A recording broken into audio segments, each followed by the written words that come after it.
রাস্তায় একটা মেয়ে হেঁটে হেঁটে আসতেছে, এমন সময় দেখেন আরেকটা লোক রাস্তায় দা নিয়ে দাঁড়ায় আছে। ওনার পিছনে কিন্তু আরও কয়েকজন লোক আছে যাদের প্রত্যেকের হাতে অস্ত্র।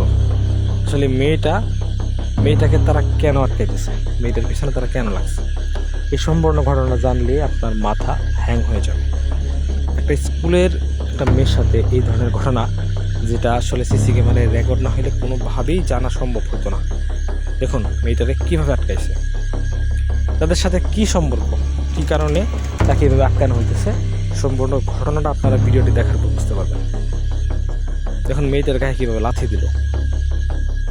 আসলে এখানে ঘটনা হচ্ছে এমন একটা বিষয় যে মেয়েটার সাথে এইখানকার একজনেরই প্রেমের সম্পর্ক ছিল, প্রতিদিন এই দিক দিয়ে রাস্তা দিয়ে যায়, কিন্তু মেয়েটাকে বোঝানোর অনেক চেষ্টা করছে নিজের প্রেমে রাজি করানোর জন্য, কিন্তু মেয়েটা কোনোভাবেই রাজি না হওয়ায় এই সামান্য একটা তুচ্ছ ঘটনার জন্য আজকে তাকে এইভাবে অস্ত্র হাতে নিয়ে রাস্তায় তাকে আটকানো হয়েছে।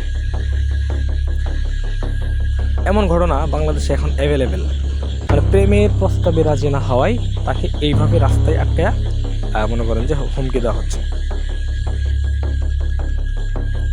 দেখেন মেয়েটার ব্যাগটা খুলে দেখবে যে কি আছে। মেয়েটা যখন পালানোর চেষ্টা করতেছে তখন কিন্তু তাকে ধরে রাস্তায় এক প্রকার গড়াগড়ি করা হইতেছে। আপনারা সম্পূর্ণ ঘটনাটি দেখেন, দেখার পর বুঝতে পারবেন যে এখানে কি হইতেছে।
দর্শক, আজকের এই ভিডিওটি একটা বাস্তব ঘটনার উপর ভিত্তি করে বানানো হয়েছে, অবশ্যই বিচলিত হবেন।